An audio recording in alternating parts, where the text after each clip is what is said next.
Pukulun panjenengan dipun sebut setan. Ora. Jan. Ngerol ta. Saka ngarep tekan rampung kok ora ana ora tanpa Bagong terus tekan meh bubar kaya ngene iki. Wis ulun kundur makayangan. Pukulun. Pukulun. Iya. Mangke mawon Pukulun. Menika tasih wonten soto Pukulun. Ulun boya doyan soto.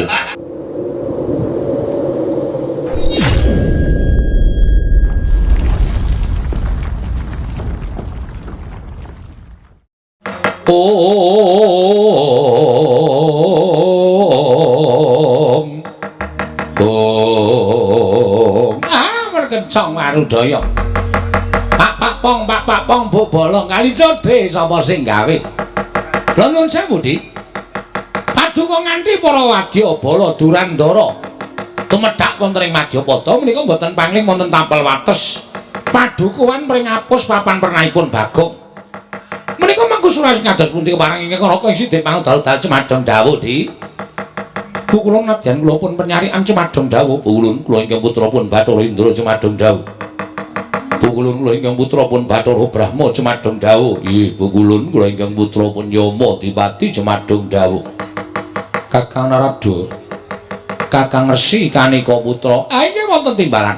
Gian dados ing kawuningan tedhahipun ingkang rayipun Bathara Guru wonten ing papan mriki krana kula nampi timbalanipun Kakang Semar inggih Kakang Ismaya ingkang miji dhateng ingkang rayipun Manikmaya supados tedhak wonten ing Madyapada. Lajeng resmanipun Kakang Semar jebul mboten kanyono-nyono tedhahipun ingkang rayipun Manikmaya wonten ing Pringapus krana wonten pamuthaipun Panakawan Bagong. Pamuthaipun Bagong menapa? Bagong badhe mbangun desa nanging kedah wonten syarat-syaranipun. Syarat-syaranipun menapa? Padukanipun Bagong kedah tinumbalan Pelempertangga Jiwa miwah Jambu Dipa Nirmala. Satemah Bagong nyuwun kelawan ingkang rayi maringaken Pelempertangga Jiwa lan Jambu Dipa Nirmala kinarya dhaharaning para Jawata Kakang. Kagiat raos sing manahipun ingkang rayipun Bathara Guru. Tumunten tumuli kula damel srana menika dados pancatan anggen kula kepingin ngasoraken dhateng panguwaosipun Kakang Ismaya. Ngasoraken dhateng panguwaosipun Kakang Semar liripun kados pundi dikepareng kula Cemadong dawuh. Mugi dados ing kawuningan Kakang Kakang prisa piyambak nadyan sedaya titah wonten jagat menika namung setunggal ingkang boten purun nyembah inggih menika Kakang Semar. Mila tumunten kula ngaturaken syarat srana menawi Bagong badhe amboyong Pelempertangga Jiwa lan Jambu Dipa Nirmala. Syaratipun Kakang Semar inggih Kakang Ismaya kedah nyembah dhateng ingkang rayipun Manikmaya. Dalah merkencong Marudaya. Ngaten to, Di, kasinggihan mekaten. Mangke rumiyin. Lah kok ngantos panjenengan menika sajakipun dumugi samangke tasih nggadahi raos gething keburu sengit dhateng Kakang Ismaya menika kula tak nuwun sewu. Janjanipun perkawisipun menapa to, Di? Kakang Narada, wonten dawuh. Kakang Semar menika ingkang tansah damel titah ngliwaring panembah. Tegesipun kados pundi? Ngliwar panembah kelawan panjenengan ulun nanging dipun kanthi manembah dhateng panguwasaning Dat Kang Murweng Dat. Monggo sejatosipun kula menika nalindraning para Jawata. Ing kedah dipun sembah menika Bathara Guru sanesipun boten kenging dipun sembah Kakang. Mila panganggep kula Kakang Semar menika badhe damel kapitadosanipun kawula ingkang sami nyembah dhateng pun Bathara Guru dipun ajak supados nyembah dhateng panguwasaning Dat Kang Murweng Dat Kakang Narada. Dalah mangriyin. Kedahipun panjenengan menika emut nuwun sewu lho, Di. Ingkang nami Jawata menika nuwun sewu wonten tetembungan kena lara luputing pati. Dewa menika janjanipun ugi titah. Namung nuwun sewu, gandeng pinitados dening panguwasaning Gusti, tumuli dewa menika dipun paringi gesang ingkang panjang, tumuli dewa menika dipun paringi pitadosan supados ngawat-awati dhateng mubah musik ing para titah. Mboten kok panjenengan menika dados nuwun sewu panguwasa tunggal wonten ing jagat menika mboten. Panjenengan menika tasih wonten ingkang nitahaken inggih menika Gusti Kang Maha Nasa. Mila menawi paduka diguru menika rumaosi bilih panjenengan menika panembah tunggal wonten ing jagat menika kula nuwun sewu klentu menika klentu. Nek panjenengan tuwun dawuh kalian pun Kakang Semar wadya jembakalan panjenengan menika ya kleru. Wong tuwane ya tuwa Kakang Semar. Tinimanipun Adi Pramesti Bathara Guru. Lah kok tumuli panjenengan dawuh kalian Kakang Semar wadya jembakalan panjenengan menika menika lepat di. Kula badhe nglajengaken atur kula rumiyin Kakang. Nggih, lajengipun kula matur kados mekaten kaliyan Kakang Ismaya tumuli wonten ingkang boten trimah. Ingkang boten trimah sinten? Anak-anakipun Kakang Semar. Ingkang sami nyulayani dhateng kula Kakang Rada. Mestine. Ora trima ning ngarepe anak-anake kok wong tuane kok nyembah karo panjenengan. Monggo Gareng Petra Bagong menika sami prisa nek panjenengan menika kadang tarunane Kakang Badranaya. Lah iso ora jeneng Mentala nek bapakne kok kon klesotan teng suku panjenengan menika mboten badhe mentala. Mila dinten sakmangke kula nglempahaken para Jawata menika ingkang wigati supados sakmangke kula aturi nyekel dhateng pun Gareng Petruk Bagong. Menawi Gareng Petruk Bagong saged kacepeng, Semar saged kacepeng badhe kula kanthi wonten ing Kayiwangan. Wigatosipun krana kluputanipun Semar saat majanipun badhe kula cemplungaken wonten ing Kawah Candradimukha Kakang Rada. Kanca Warudaya. Ategesipun kriwikan dadi grojogan geguyon dadi tangisan menika mangke lampanipun boten sae lho Di. Boten namung ngembek lan paduka Adi Pramesti Bathara Guru ning badhe ngembek dhateng ngawontenanipun Kayangan. Mergi menapa? Kula menika nggadahi saloka, ora ana ala ingkang tumama warang becik menika boten badhe wonten. Nadyan to kendhita oyot mimang kadang dewa. Kanthi pawadan menapa kemawon menawi pakarti ala menika boten badhe saged tumama wonten ing pakarti ingkang sae. Ning malah kosok wangsulipun ingkang tumindak awon sakmangke badhe dipun damel wirang dening pakarti ingkang sae menika kala wau. Mula ingkang sae menika monggo Adi Pramesti Bathara Guru badhe nindakaken pakrawis menika nyepeng dhateng Panakawan langkung-langkung dhateng Semar. Kula nuwun sewu lho Di, mboten ateges kula badal dawuh. Ning kula mboten ajeng melu-melu perkawis menika. Monggo tunggak waru godhong dadap. Tegesipun menapa Kakang? Nrata ora melu-melu, nrata ora melu garap. Menawi wonten menapa-menapanipun kula samanggaken kula aturi nyangga piyambak kula aturi ngraosaken piyambak. Mekaten Kakang Rada. Iya, menawi kula mekaten lajeng sak mangke Kakang Rada badhe menapa? Lho, kok badhe menapa niku dados pundi? Lah kula wonten mriki tasih kagem menapa mboten? Ning nuwun sewu lho, kula mboten tumpun perkawis menika. Menika mang tanggung dhewe. Mang lakoni dhewe. Menawi Kakang Rada wonten mriki mboten rumaja pakartinipun Bathara Guru, ategesipun Kakang Rada wonten mriki sampun mboten wonten ginanipun. Menawi sampun boten wonten ginanipun sumangga kula aturi kundur wonten ing Kayangan kemawon. Ngibaratipun Kakang Rada sakmangke namung kantun nampi matengipun kemawon. Ha nggih. Wis. Panyarian Indra Brahma Yamadipati manuta karo Hyang Wulun Bathara Guru. Cekela Panakawan nek arep mlebu rumah sakit kana. Rumah samu ponokan iki gampang dicekelno piye? Nadan iki wong tuamu nek pakartine ora tumrap aku aja ditutke, aja ditiru. Menggak kowe engko ora mangan angkane nanging gabul pulute ya, Ger.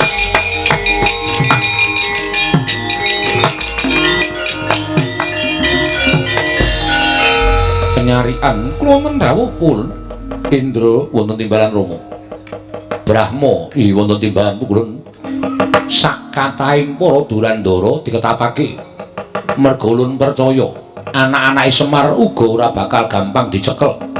Nanging sapa ingkang bisa ngrangkit atmajaning Semar luwih-luwih iso ngrangkit Semar Badranaya.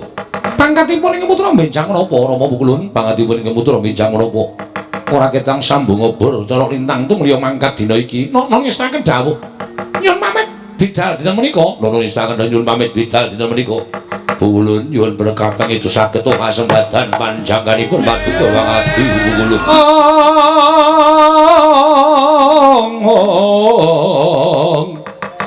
Disangkeni Maya Wisnu Pratenta.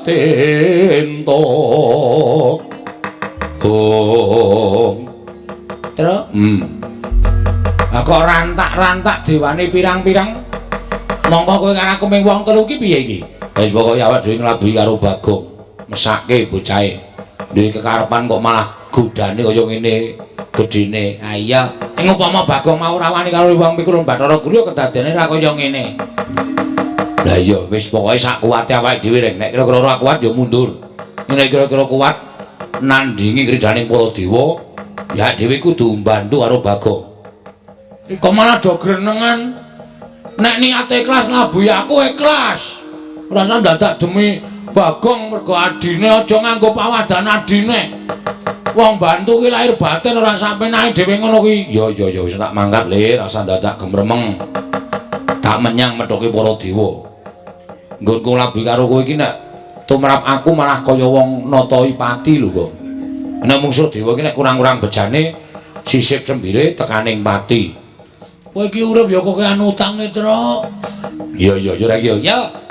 Ning kowe aja meneng wae Gong dibantu ya. Wong telu maju bareng ora usah dadak kokean gunem tanpa guna.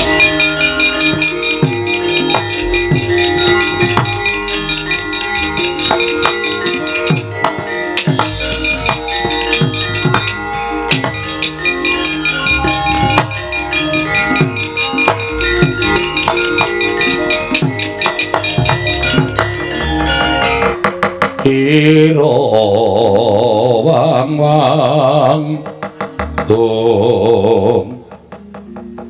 kok iso urut ya Tru? Heeh. Ki ngarep ki cilik mungsuhe aku wis genah imbang. Aku mungsuhku tengah kuwi genah imbang. Tru aku sing tengah. Ora. Urute dhewe-dhewe kok. Lho aku kok ora padha. Monggo cangkeme nyrengenge kaya ngono kan.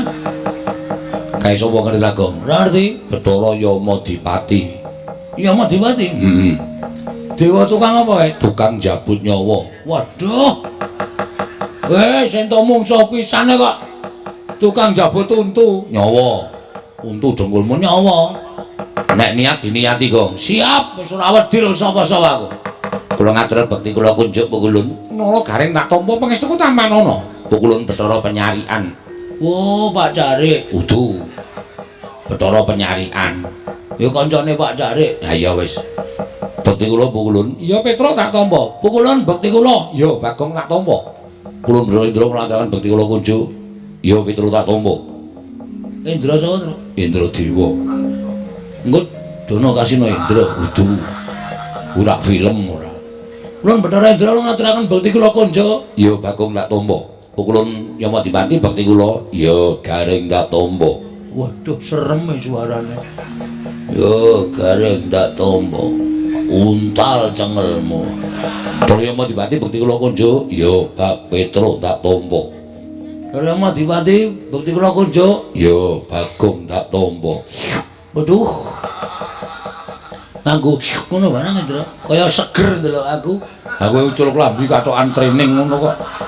Mulane ya seger awakmu kimplah-kimplah. Dicokot iki diaginge iso mak grewel ngono.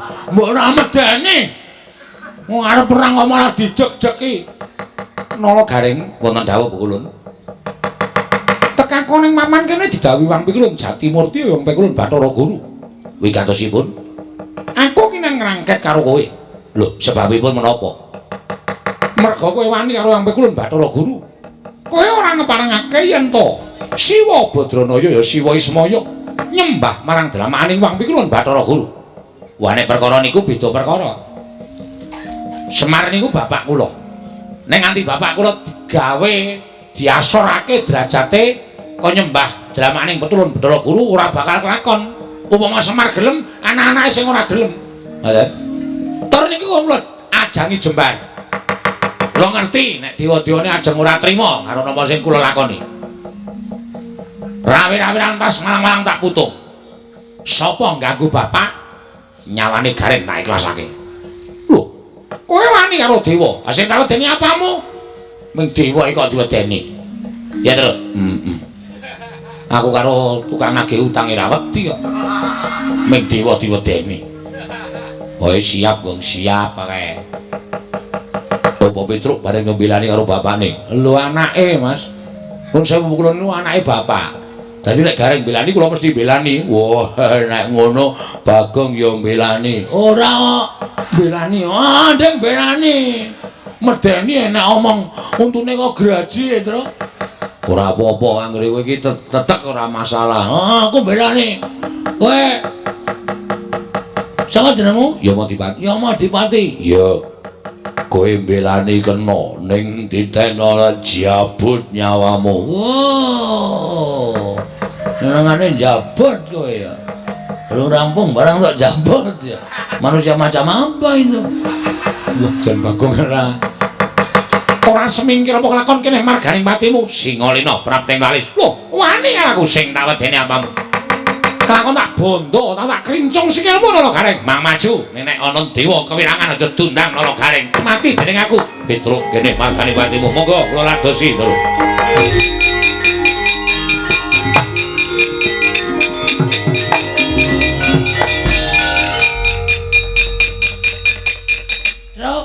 Wedange putra. Yes ben. Wedang sing endi? Sing tak akeh banget mau lho. Iki tak kira mlayu arep ngabarke apa-apa kok wedange ta. Kesamplut tangan kowe. Piye? Wah, aneh. Aneh piye? Dewa ditanya kok ora kena ya? Dewa ki sekti kok aku ki ya gumun Bathara Penyarian tak arta antem. Kok kaya jarake iki 2 jangkah kok ora kena. Nek sak kilan ki berarti lembu sekilan. Nek 2 jangkah ki lembu 2 jangkah. Ora ana aja-aja kok lembu 2 jangkah. Piye Gong? Piye? Wis tak andani ngayal to kowe. Dewa ki angel dia kalahke. Arep kowe mampang-mampang anak Semar kae. Ning nyatane kowe ora menang karo dewa. Arep diantem ora tau iso kena awake kaya ana sing namengi. Kaya ming ngantem angin. Aku ya ae. Ya mau dipati arep tak jotos raine iki. Tanganku ya ora tekan e. Oh, Menggok dhewe tangane. lho. Rating ora. Rating nabrak cengelmu kowe. Ya ora nesu wong takoni ngono. Aku mbanyol tok nesoni kowe mbanyol sak karepe dhewe. Role aku e. Oh iya, iya. Wong liya ora entuk nyaingi aku. Oh iya, iya. Kowe meneng wae pokoke biasa wae kowe. Ya. Piye, Gong? Takon Semar aku. Ya.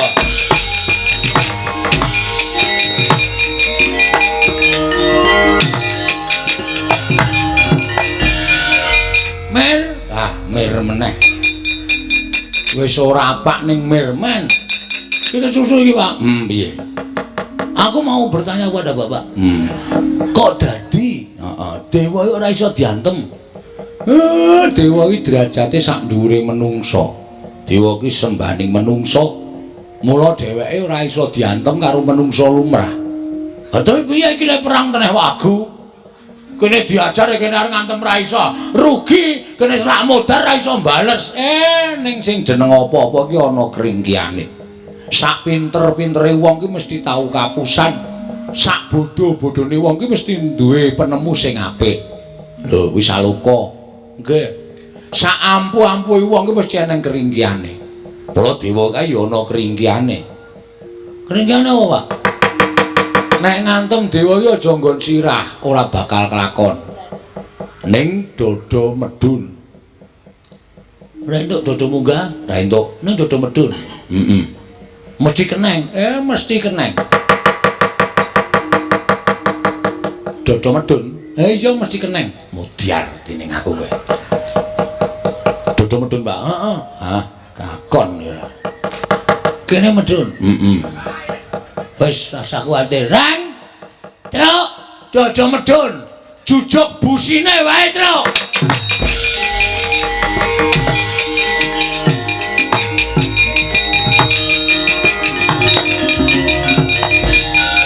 Ayo. Amuk Suramrata, Jayawrata imbang yen padha-padha. Kowe arep ngopo kowe? Kowe arep ngopo kowe? Mang tutuke le ngantem. Mang tutuke. Sadurunge aku semaput, bales kowe ora kekecek aja dundang Nala Gareng. Ayo, aku walesen. Aku walesen. Reng, Apa? nggon busi. Oh siap. Kono wis entreke lorone ra jamak-jamak. Bres ngono Reng. Mati tenan kowe ya walesen, mati ya. Aduh. Modar Reng.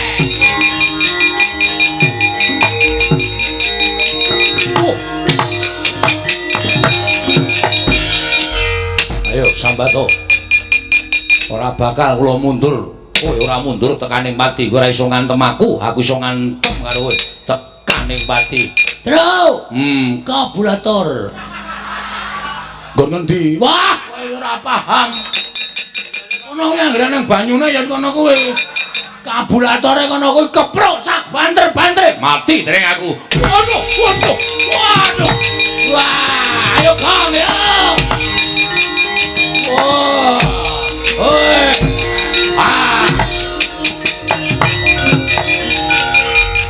Ayo walesen aku. Walesen aku. Walesen. Iso males karo aku. Iso ndumuk aku ngantem aku bumi langit tangkep. Weh. Waduh. Modar.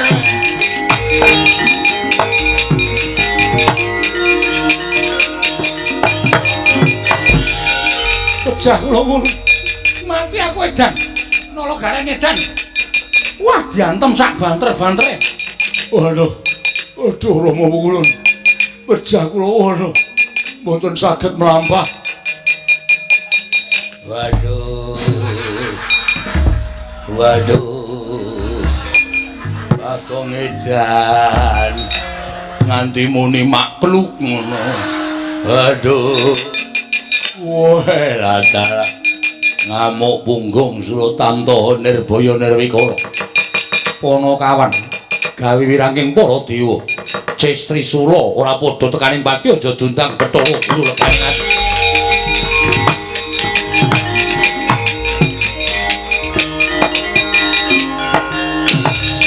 Waduh. Wes.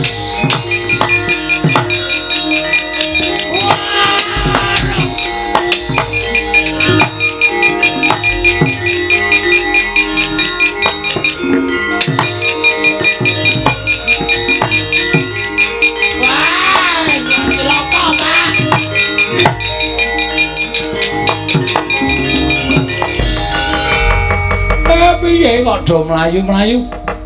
Wah, wis. Nek dewane kalah kabeh. Cocok ora? Dodo medun cocok. Sip, Mak. Penyarian tak kwampleng kluthuk. Bebek ora karo-karuan ya. Jungkel-jungkel Dara Indula antem ya kontal. Pak, Bathara Guru nggawa drai. Hus. Drai dengkulmu mlocot ora. Sing marai mlayu ki ya mbuh Bathara Guru nggawa gaman kae. Namane apa ya, Tru? Kae jenenge kaya tombak ning pucuke telu, Pak. Kuwi bebayani. Ora ana sing wani nampani kuwi. Kuwi pusakane Bathara Guru sing jeneng Cestri Sula. Cestri Sula, Tru. Gong Cestri Sula, Gong. Agene nang Cestri Amin. Cestri Sula. Mula kok ditokke kok suarane. Cengkoke liye dawe-dawe. Cestri Sula. Kae ora ana sing wani methukke ning bapakmu wani. Ngene bapak mati, ngene bapak sedo. Pendem ya, Pak ya. Hus. Apiye meneh wong mati e? Kok karo bapakne kaya ngono to, Gong. Kon piye nek mati? Nek aku mati kok ora sida mbangun desa. Waduh, wis ora ketemu Pak Binang. Cilaka iki to. Ha iya. Kudu sing mbangun desa iki. Pak Binang ora ono. Anu den baku sing ngarsa. Iya. Ha iya jawab. Kowe do tengok kene. Bagong Petro gareng tengok kene. Bathara Guru aku tak neng kene kok ora tekan kene dhewe wong.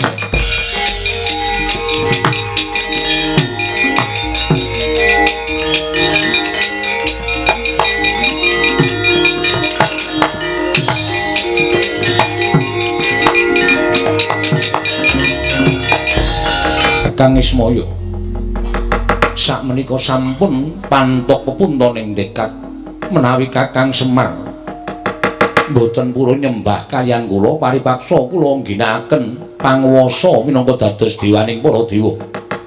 Kakang Semar saat majanipun badhe kula tegakaken Kakang. Mbok sabar to Manikmaya. Dipeto nganggo nalar sing ganep ora sak kepenakmu dhewe ngono kuwi. Lah nek nganti iki engko do ngerti mongko iki ning jagat. Nek nganti Manikmaya ngerti mateni Semar, apa jeneng ora banger bajin asmamu? Sing padha wis weruh.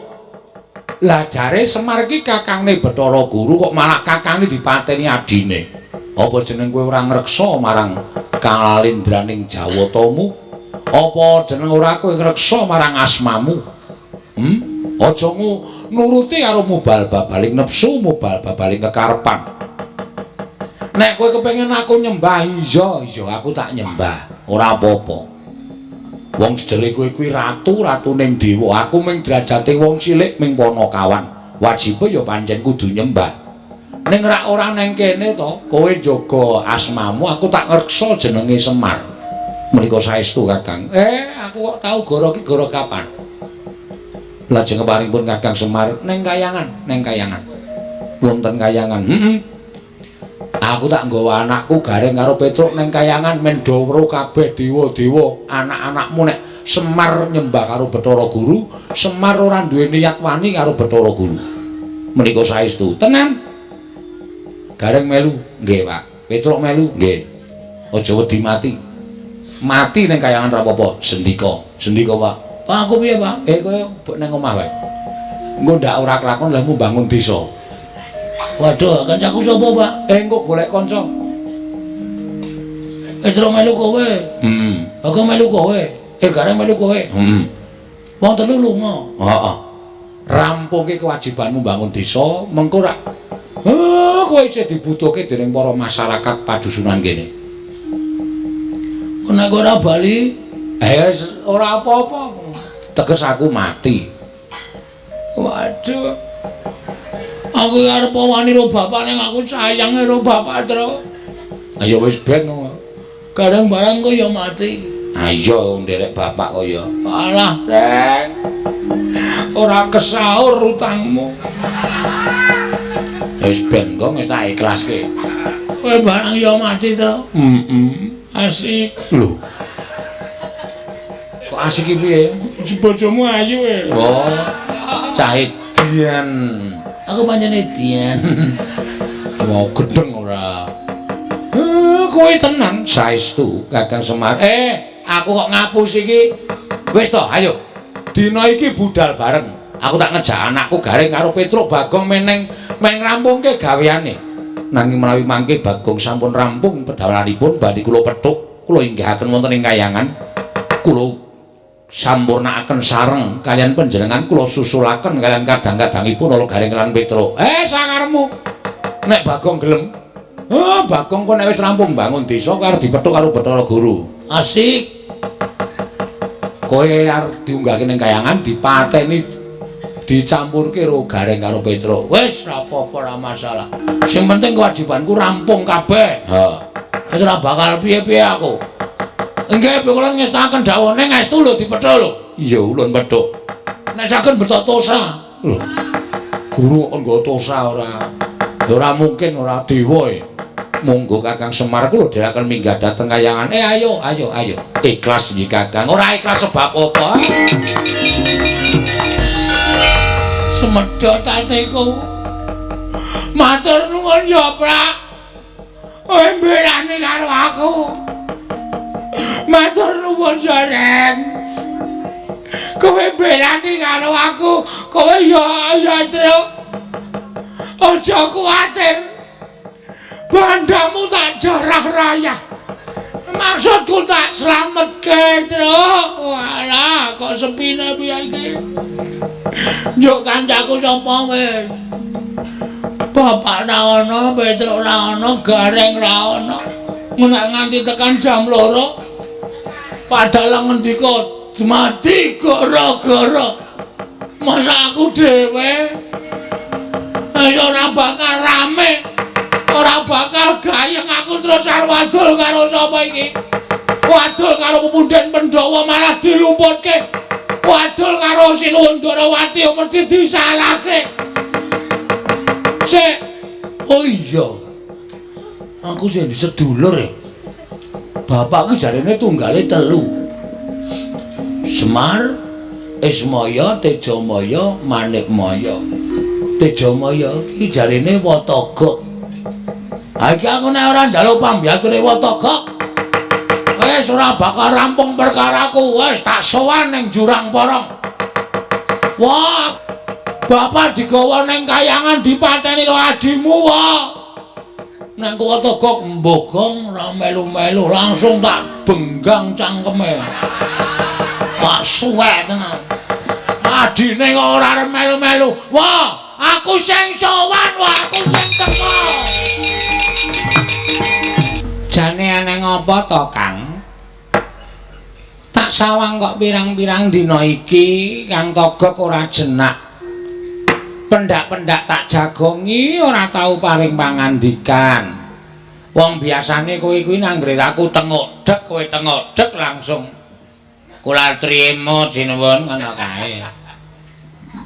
Ning kok ora kaya biasane kok meneng wae iki jane mikir apa Togog?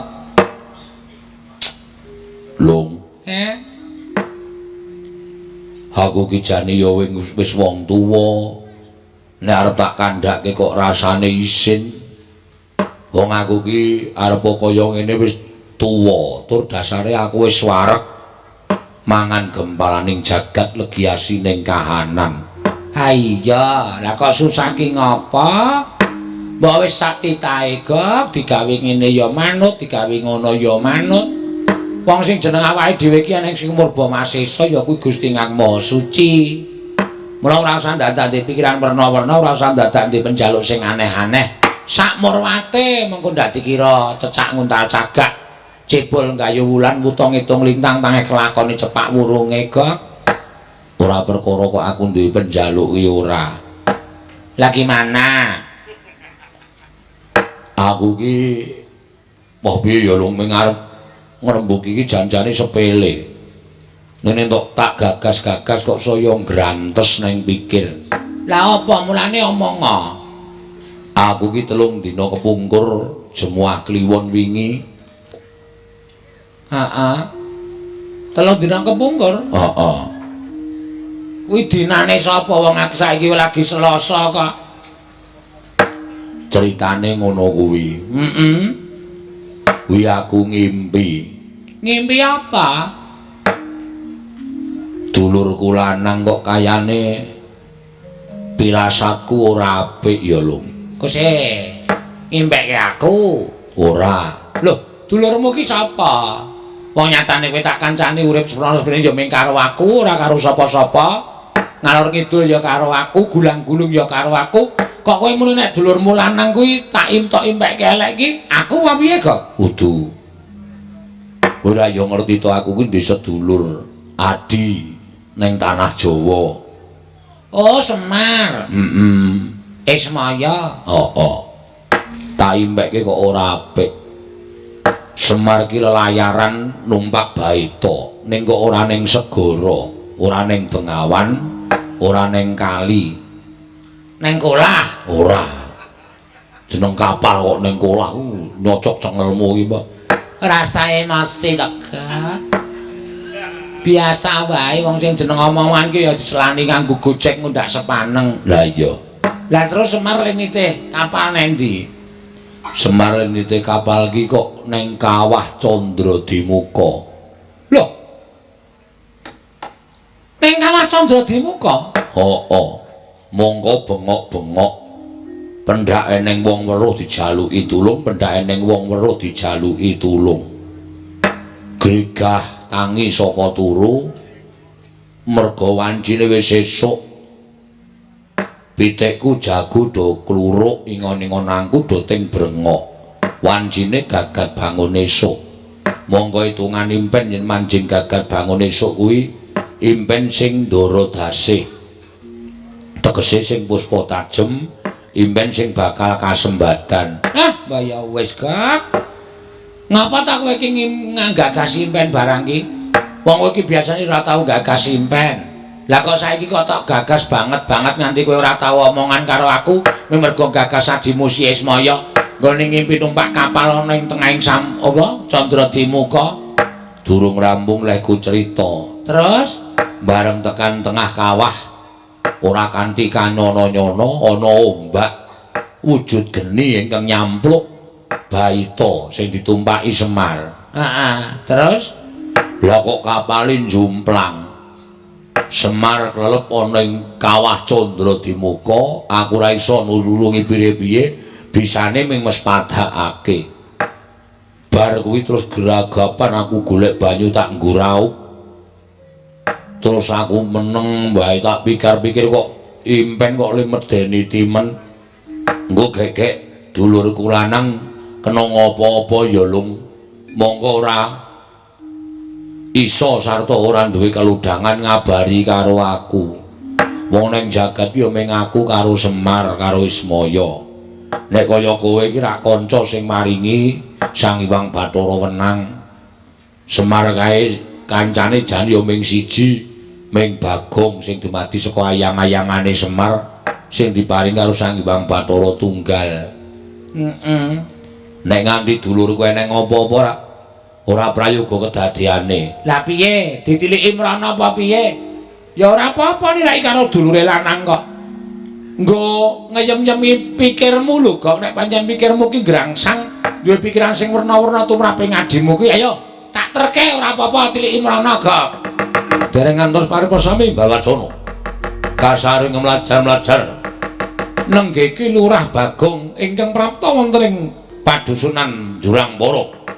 Aku sing sowan aja kaget ya penggalemu Wataka. Iki ora pangling rak Bagong to. Padhe heeh. Lu ngopo? Ora kaya biasane kowe iki sowan ning kene kok teka-teka kok malah sajak kaya wong bingung. Edan tambah sugih kowe. Iya. Ya nderekke ratu-ratu sabrang kaya Gong. Ora le nyolong. Hus. Boyo sing apik nek apa pakdemu ku ndang tau tate nyolong po. Ya syukur nek tambah sugih. Waduh. Nek tuku kapan e wong kok di jam dinding gede banget kae. Mbok wis rasa tok gagas. Tapi ewo, Gelem po kowe? gelem. Beken engko nek bali gawanen. Tenan? Heeh. Matur nuwun ya, Pak. Ya, ning kae ming plastik. Jame ora obah, ya ming jam 5 terus. Oh, biyen nek upama dikeprokke kowe, Pak. Wah, senengane kowe iki nek njaluk dikaki nek diblakani nesu. Anggo abrak apa? Jam plastik kok diwenehke ora. Ora ngopo, eneng ngopo kak gawe tratapan pakdemu. Wah, Ngopo? aku amatur karo kowe, Pak. Ya Ismaya. Heeh. Iki mau digawa nang kayangan. Njaluk Semar kaya nyembah karo panjenengane. Semar arep nyembah. Ning aku sing mengeng. Oh, Aku ora tegel ya bapakku dingonane. ha iya, tur dasar ya tuwa bapakmu ro Bathara Guru. Ha iya. Nesu Bathara Guru metapke para Wadyabala Dewa. Wo, Krija Sang Bagong. waduh, Dewa tak undurke kabeh. kabeh Ming siji ding sapa? Yang Madipati. Penyarian kalah karo Gareng mergo penyarian ora nggawa cap. Oh, iya. Bathara Indra kalah karo apa jenenge iki Petro. Ayo Madipati arep njabuti wong desa. Nggon aku sikat-sike. Kalah. Kalah.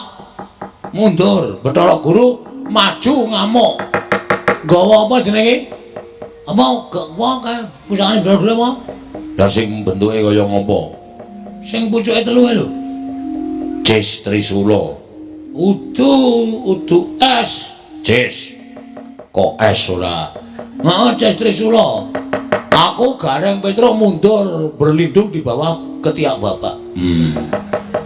Bapak wangsulan, Bathara Guru adreng arep mateni kabeh sing nang kono. Bapak muni sabar Bathara Guru. Nek kowe kepengin mboyong karo aku ayo, aku dipateni ning munggah ning kayangan aja nang kene nek ditonton piye akeh. Kowe ora iso ngreksa jenengmu. Bathara Guru kok mateni Semar iki rada. Lho, Bathara Guru kok mateni kakangne dhewe. Mula terus bapak duwe penemu nek ayo aku nek arep pateni ana ning kayangan. Dadi ora ana wong weruh, sing weruh ming dewa-dewa tur ora wani tumindak apa-apa mergo dewa-dewa do wedi karo kowe. Bapakmu ning ngono. Heeh. Terus Bapak saiki munggah nang kayangan karo Gareng karo Petro. Aku kon keri nang donya, jarene kon ngerampung kene aku arep duwe gawe bangun desa. weh, ngono ta? Heeh. Lah terus kowe mrene ngopo? Mrene njaluk tulung karo kowe, Watagak. Aku ditulungi bapak digobali ya, Wa. Nendi? Nang omah. Sampeyan tak tuwa dhewe to. Jare mbiyen sampeyan karo bapak karo Bathara Guru ki kedadian saka telek. Us. Anu telek tenan plene ngendhok. Oh, ayo.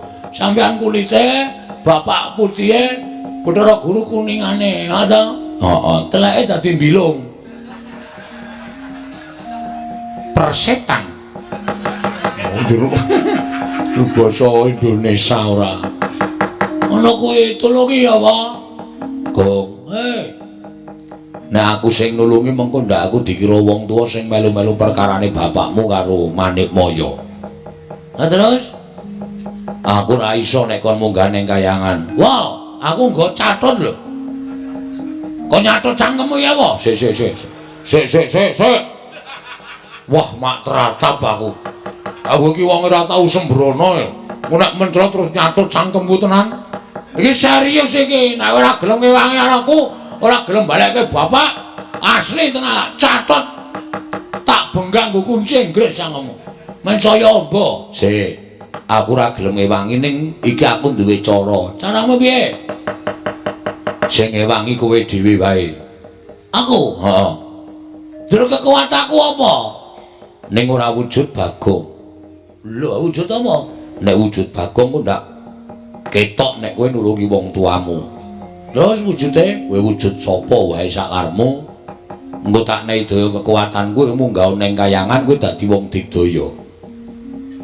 Yakin? Iya. Saiki pengine dadi sapa? Aku sing dadekke kowe dadi sapa? Dosamu kok? Moh. Iki Ratu Angkara Murka kok dadi ya sing apik-apik. Dadi sapa? Milya. Setyaki. Mah, ndak jotosan terus aku gang. Ah sapa?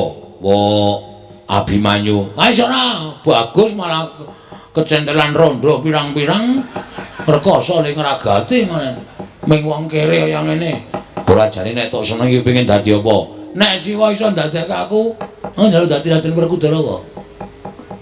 Wah, mbok ora sing aneh-aneh, Gong. Kowe iki mung cilik kaya ngono kok. Berarti ora iso. Nek iso dadi apa-apa iso. Iso le iso ning Boyotriyane. Ora, catet cangkemmu. Yo. Yo tak dadekke. Tak dadekke. Wah, kok lancamane ming cangkem terus to iki. Ah, piye cangkemmu, Wong? Iso kemlebet kaya gendera e. Oh ya wis ben ora. Wis wani dadi Raden Werkudara. Wani, nek ketemu Raden Werkudara tenan kowe nanggung dhewe perkarane. Tak tanggunge. Wis, aku piye carane, Pak? Ngadeg. Ngene. Sedakep. Ngene. Merem. Melet. Ah catet ya ora. Rasa nggo melet. Wis ngampet ambegan. Tak cipta. Ya, tenan lho. Iya. Oh, ngapusi atuhnya tenan. Ora. Dibuat jadi anjing saja kok. Kuwi borokan muni piye iki, Mo? Jangan klithiki ndasmu kowe. Mulung aja tok kebeda iki nek wong nekat kandulungi, nek nekat nyemelangi. Wis tak suwunke ngersaning Gusti ya, muga-muga kasembatan panjang kamule. Mandi panuwuning Lurah Togog eling-eling dewa. Sang Hyang Tejamaya. Mila sak ciptane dadi sak kedyane ana. Kanggo sang-saning dangu saya ical wujudipun ki Lurah Bagong. Ana Raden Werkudara kaget Lurah Togog wau. Wah. Dadi wae. Kok kaya tanganku tambah dawa, sikilku tambah dawa, guluku tambah dawa, apa-apa kok tambah dawa? Iki kok ya tambah dawa dhewe ya iki, Gek. Ora, wis wujud Raden Werkudara. Waduh, gleleng. Ayo, Werkudara ki ora lungguh ngisor lungguh dhuwur. Jumeneng aja pisan-pisan Werkudara lungguh ndak konangan. Siap. Wis. Malangkere. Tangane tumpangke mburi. Kene. Heeh, kaya Raden Werkudara kae. Wis kewe omongan. Kowe ra wonge arang basa to. Mula dadi Raden Werkudara mesti cocok. Ngopo kuwi? Werkudara iki nek omong ngeses e. Aku kaya ban gembos. Madhes ngono. Ngono. Wah. Ora wangun Gong. Gedhe kok ya suarane. Iki paling gedhe. Ngampet iki pisan. Swara wetenge. Coba digedhekke meneh, didhemke mbok menawa ana regetane. Kene lho. Ngene nggo tada itu.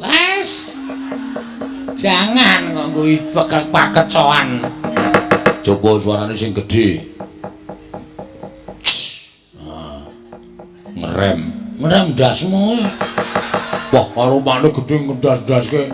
Iki lagi latihan diganggu. Oh ya, ora tak ganggu. Kok saya cilik gembose.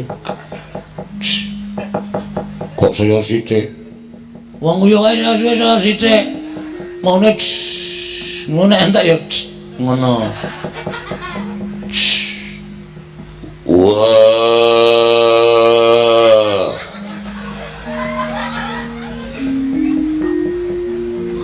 Jlimer, jlideng kakangku. Kok kayane kurang gedhe, Kong.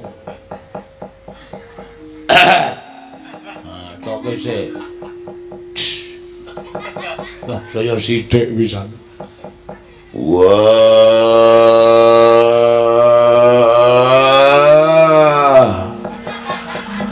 Jlideng kakangku. Walah malah ngentut barang iki.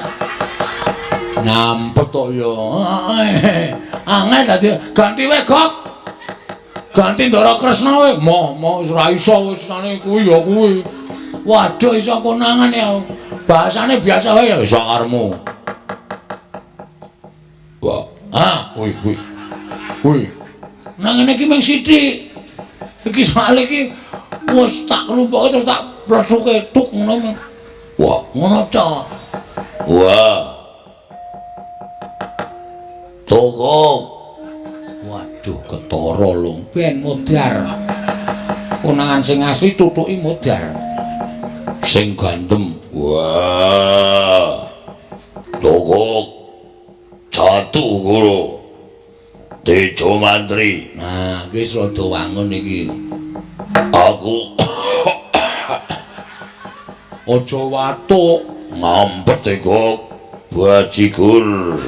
Angel ra jama-jama sana kangelan aku. Wah ya sakaremu ora. Wah. Ora nrimake pono kawanku. Semar Garek Petruk digawa ning kayangan. Toko nyilih cangkemmu. Warga ngopo to ya? Pengestana kok aku arep munggah ning kayangan. Medal pundi? Metu undak-undakan. Kayangan ora ana undak-undakane. Kok ora dipasangi lip? Lip-lip napa ora? Kaya ning pundi mawon lip-lip ora. Pun kek Ndara Werkudara tindak teng kayangan Matekaji Bandung Bondowoso. Wega sebabe nek ketemu Rara Jonggrang aji-aji ora bakal mandi. Ngono iku aji-aji ampuh. Bathara Guru. Wah. Dan. Iki aku nak njaluk ganti piye kok? Yo ganti-ganti ning aja ganti sing anu. Anu ganti Ndara Janaka kowe. Oh iya. Guys, aku rekoso iki lho awake rekoso abote ra jaman-jaman. Wis aku tak sedekap. Yo, mulak-malik engko nek balik Janaka ora iso nyuwara nek malik meneh aku mau lho. Ora aku Janaka yakin sip. Oh iya. Top iki nek Janaka. Bisa tak nggae cewek-cewek. Waduh kaya. Ya wis tak dongake. Anu wae, nekula wae. Oh ya Janaka wis dah. Mlorok mripate. Mesake. Aku senane ora positif gonta-ganti. Wis kok wis aku nganggo Werkudara rekoso e. Yo tak dongak-dongake lakon penjangkam. Wah, wis malih. Wis malih toga. Wis. Lam-lam berjiwatan. Boyo mira boyo ingsun sun permak kathoke jin. Kowe iki dadi apa-apa ora wangun ya, Gong. Wis ngono kuwi wae. Togok pripun Ndara? Nah, linggung ngisor Togok. Aku bendaramu. Walah-alah, gawe aku ya ngrekasake. Ora sangger sura tak catut cangkem. Jan kok nggo catut iki cara ngendi? Kiai Catut Pambelah Jagat. Pusakaning Raden Janaka Togok. Nggih, pun gek minggat teng kayangan, adi kula Semar dislametke. Iya Togok. Pamujimu tak jaluk. Aku njaluk kanggo syarat munggah kayangan slamet ana ingkang kudu dadi tumbal. Sinten? Kae borok mburi kae. Mbok lunga. Bagong ki kirik tenan kok. Makne gre diborak-borokke. Aku budal munggah marang kayangan Togok. Sing ati-ati ampun kados lari alit kula dongak-dongaki kasembatan penjangkane. Iya Togok minggiro. Aku arep joget. Oh nggih. Kakang Semar aja kuwatir aku ingkang bakal sumusul marang sira Kakang Semar. Tak slametke Kakang. Yen Kakang wis ketaton, Kakang wis rumangsa duwe tatu sarta wis kedrawasan, aja kuwatir. Mengko tak gawake oksigen. Supaya Kakang Semar tetep urip ana ing Madyapada, Kakang Semar.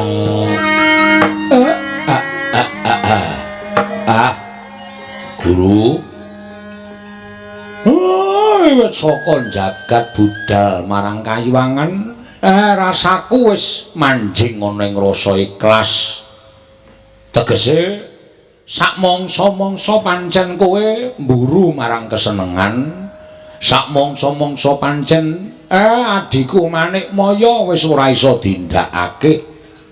Nggonmu duwe rasa gething keburu sengit karo Semar nganti mentala arep midana kelawan Semar. Tak ikhlasake, aku ora apa-apa. Ning kaya ngarep aku saguh nyembah karo Bathara Guru sing angka loro yen sakwise aku nglakoni aku njaluk kowe utusan karo sawijining dewa anakmu supaya mudhun ana ing pringapus papan pernaya anakku Bagong maringna pelember tangga jiwa jambu dipa nirmala men supaya kasembatan penjangkane anakku. Tiwas tak rewangi totoh kaya ngene ning nek kowe ora maringi apa sing dikarepke Bagong, lah aku ya ora lila. Mula sing sak traju, sing sak bobot, nadyan sak temene bobote ora padha. Ning tumrap kowe yen tata anggap bobote padha antaraning Semar lan woh pratangga jiwa lan dipa nirmala, aku ora apa-apa. Dasare aku ya wis kewowogen urip ning jagat. Aku wis kewaregen nyawang marang polah tingkahe menungsa ingkang wis pancen wegah nampa wewarah nampik pitutur becik. Kakang Semar, piye? Nuwun sewu. Jebul sasampunipun kula prapta wonten ing Bali Martya Kundamanik. Ketingalipun wonten daya ingkang amalik dhateng pemanggih kula Kakang. Penemu sing piye? Ingkang sekawit kula menika tansah gedheng kaliyan Kakang Semar. Krana rumaos kula satunggiling titah ingkang boten nggadhahi tata krama kaliyan nalindraning para dewa menika namung Kakang Semar. Nanging sareng dumugi wonten ing Datulaya utawi Bali Martya Kundamanik tumuli tuwuh raos tresna asih kelawan Kakang Badranaya. Mila sarawuhipun Kakang Semar wonten ing Kayuwangan boten badhe kula patrapi paukuman, nanging malah kula rengkuh kados dene nalika kula lan Kakang Badranaya inggih Kakang Ismaya tasih sami-sami gesang wonten ing Kayuwangan. Kakang, kuwi tenan apa piye? Lair batos, monggo kula aturi amriksani dhateng manahipun ing ngrahipun Manikmaya mboten wonten ceceking raos kula nggadhahi raos gedhing keburu sengit kaliyan Kakang Badranaya. Syukur.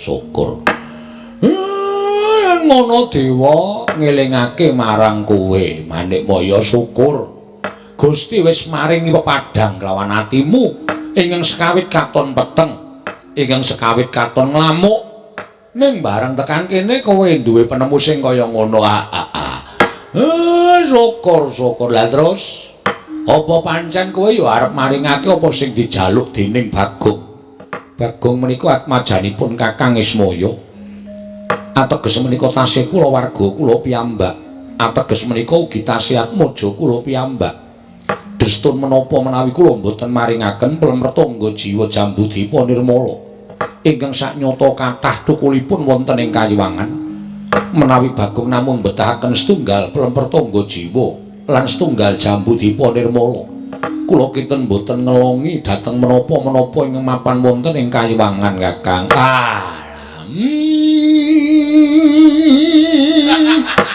hatiku seneng Manikmaya ya ngono kuwi sing dijenengi nalindraning para dewa adil para marta yen kowe duwe watekan sing kaya ngono kuwi janjane titah ki ora usah mbok surung-surung tok kon nyembah kowe mestine wis padha kanthi ikhlas lahir batin bakal nyembah kelawan kowe Manikmaya kenceng Warudaya pak pong syukur di menawi jenengan dika tumuli engket dhateng Purwadaksina kula nderek remen Adi Guru sampun ngrumaosi bilih menawi badhe paduka ketindakaken menika mujudaken satunggiling kalepatan mila tumunten boten siyos dipun tindakaken malah sakmangke Kakang Semar mapan wonten ing Suralaya karengku kados dene kadang nalika paduka tasih sami sugeng wonten ing Kayiwangan Kakang Rada kasinggihan mekaten Kakang syukur tentreming para dewa mahanane ayeming para kawula rukuning para titah mapan wonten ing Martyapada di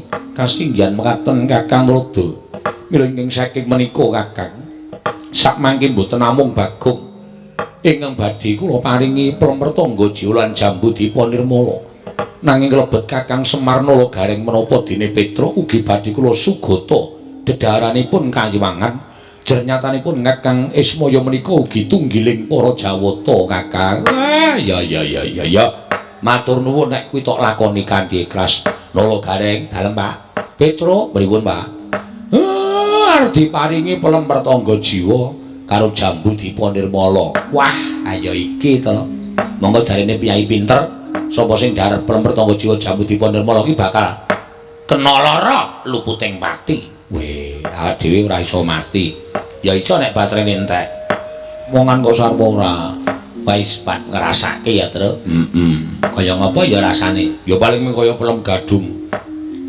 aja sembrana Petra plemrtangga jiwa ki legine ora ana sing ngungkuli oh ngoten kali pelem anu apa jenenge iki aromanis wah legi plemrtangga jiwa oh kali pelem sengir wah legi plemrtangga jiwa kali pelem napa jenenge iki pelem anu rapia wah plemrtangga jiwa kali pelem sing di blaster wah legi plemrtangga jiwa kali pelem oh disipi to reng ora ya wis biyen mangkel aku wawe urung tau ngrasake koyo wawe nah ingaten badhe kula aturaken Kakang ya nek kowe ikhlas ya tak tampani tak pangane kanthi lega-legawane atiku Manikmaya Indra ulun njaluk plemrtangga jiwa Jambudipa Nirmala ingkang sulun sawisake kanggo Kakang Semar lan saat majane boyongan mrene Indra niki istiraken dawuh paduka Hyang Adi Kulun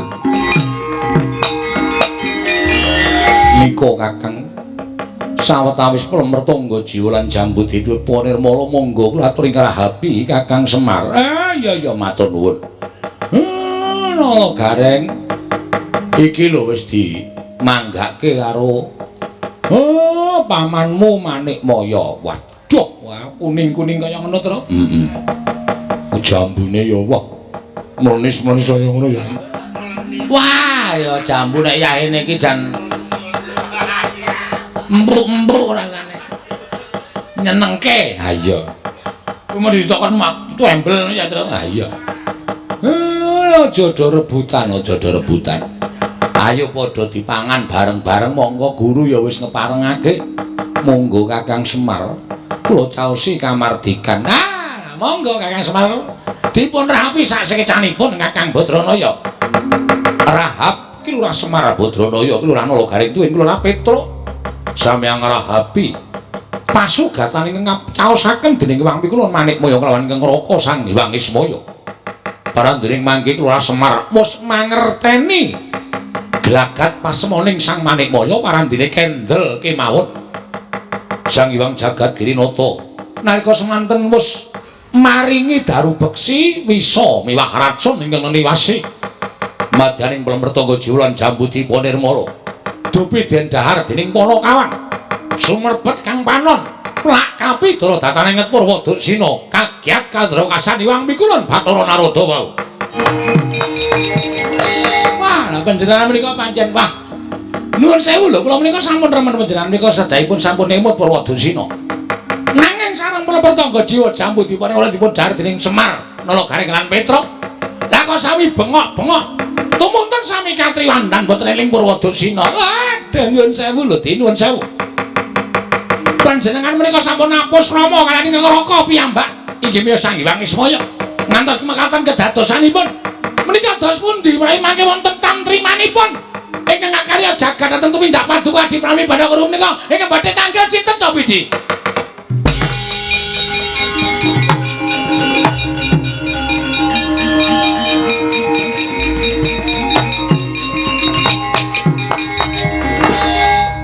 Kakang Lodo prawi niat kula pancen mekaten krana kula tidha-tidha menawi Kakang Ismaya menika kula pejahi sarana pusaka kadiwatan kula pitados boten badhe wonten ingkang mempan nanging menawi sarana kados mekaten badhe kelampahan panjangga kula sakmangke sampun boten wonten titah ingkang boten purun nyembah tuwin boten purun tata krama kaliyan pun Manikmaya sayekti lega manah kula dados dewaning para dewa. Wah, panjenengan menika sarak dewaning para dewa kok pakartinipun sados mekaten menika dos pundi? Angkara murka budi candala.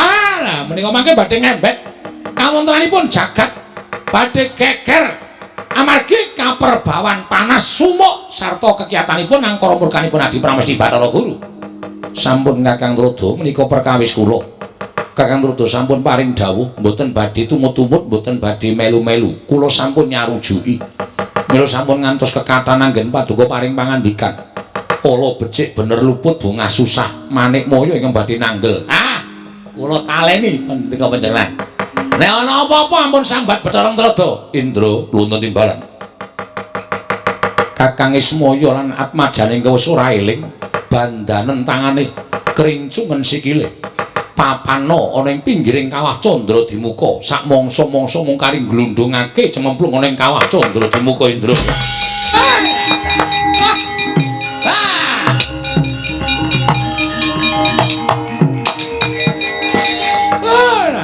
Giris ati kula. Nyumuri kelampahan kados mekaten menika kok melang-melang kaya ninggal jejabang wonten tepining Balumbak. Panjenengan sampun nindakaken suwiji-wiji ingkang ngregeti dhateng kasucen kayiwangan. Panjenengan sampun nindakaken suwiji-wiji ingkang damel kucem asmanipun Adi Pramesti Bathara Guru ning panjenengan boten kraos. Namung mbulu dhateng pepinginan ingkang nyatanipun menika mangke badhe damel srana anggen paduka badhe kejlungkup wonten juranging kasangsaran lan kewirangan. Inggih, badhe kula tanggel. Pancen angel dikandhani kok. Lah pripun tadi dados mekaten menika kawontenanipun? Upami dinten menika mboten wonten ing ngemalsaken dhateng Kakang Semar ning hukum karma menika tumindak lho, badhe kula tanggel. Waduh dan tobat-tobat. Apa-apa kok didodo, apa-apa kok didodo. Monggo durung karuan wis kelakon. Lelakone kelakon ana. Imbal balike panjenengan mboten saged dodo dhateng kawontenan. Wis sampun. Sampun kula mboten tumut-tumut.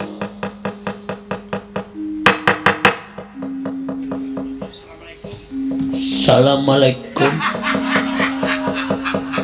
Sapa iki kok? Kok isih matang kok didodok iki lho. Walah. Bukulun.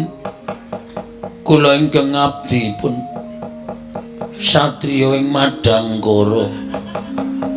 Raden Janaka, ya Raden Brahma Kumbara.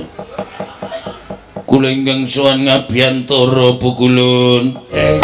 Nadyanari Sudarsana Gong. Iki apa iki? Lha ana apa-apa kok Janaka edan iki ngapa iki?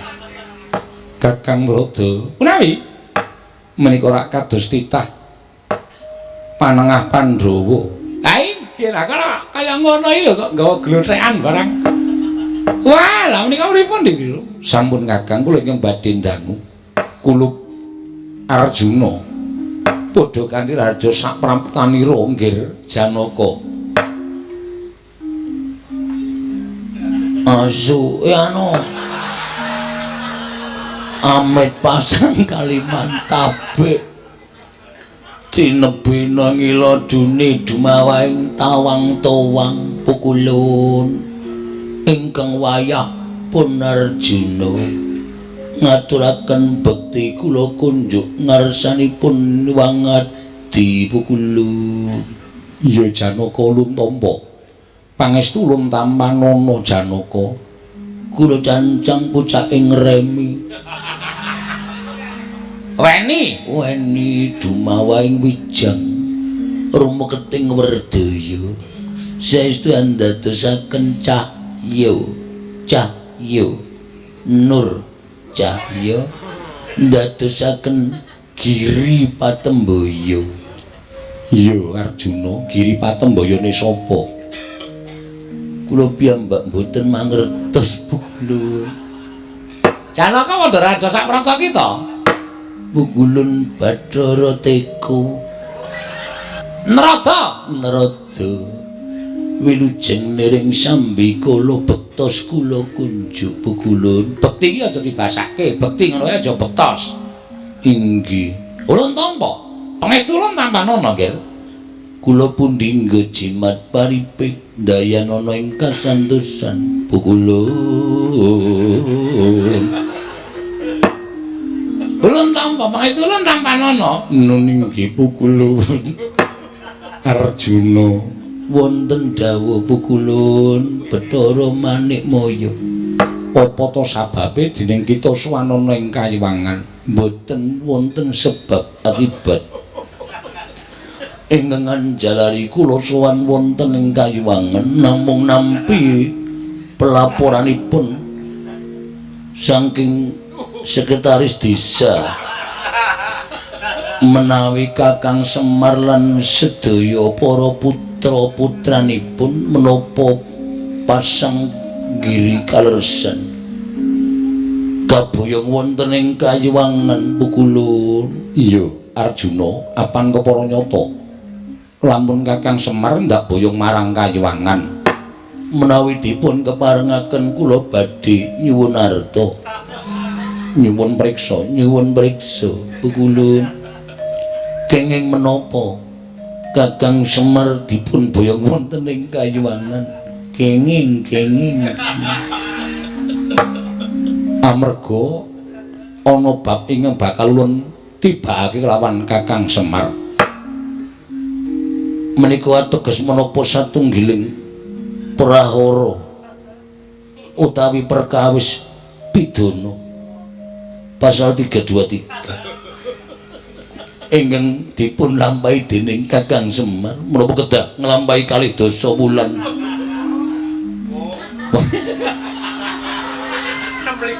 wonten lebeting pakunjaran minangka eks narapidana kanthi kasus penusukan. Iki kok sajae kaya Udu Janaka iki. Janaka omongane kok ting pletot ora karo-karone sapenake dhewe iki. Menapa inggih mekaten Pukulun Arjuna wonten dawuh Arguru.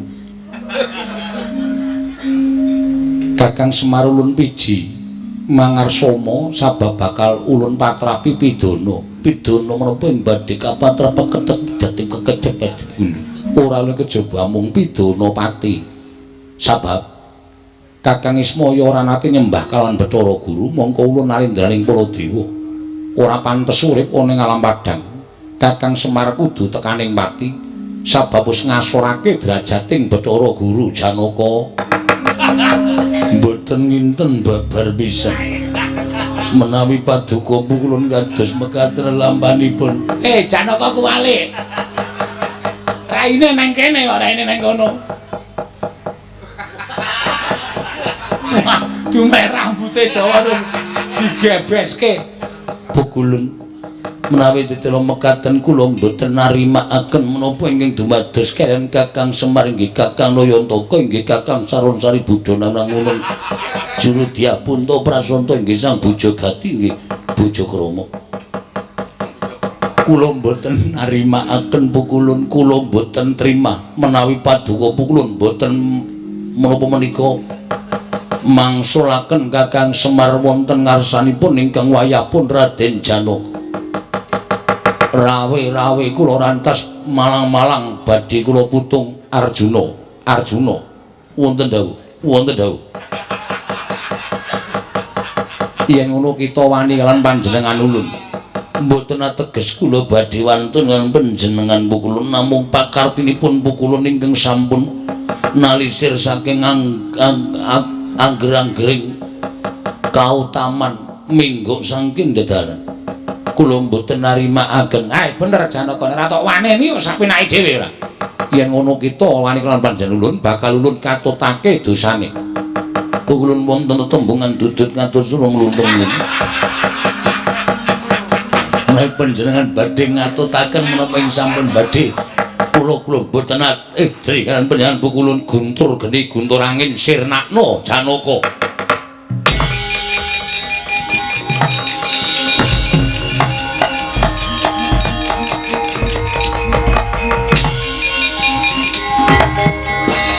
Pukulun sarang panjenengan ngedalaken guntur geni guntur angin kok widodari sami bubar piyambak-piyambak. Menika badhe wonten pundi Pukulun?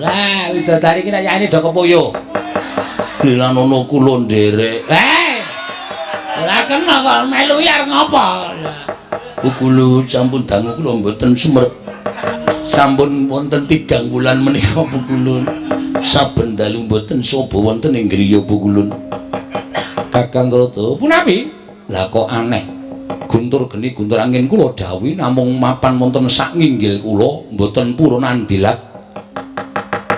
Inggih menika jejeripun Janaka satemah lebur tumpur tanpa dadi. Pukulun guntur geni guntur angin sak menika sampun sambet pas derekan kalian kula. Mila mboten badhe wantun mejahi dhateng kula Pukulun. Arjuna kula wonten paring dawuh Cis Trisula kelakon bedah dodo kita. Monggo kula trinamakaken Pukulun.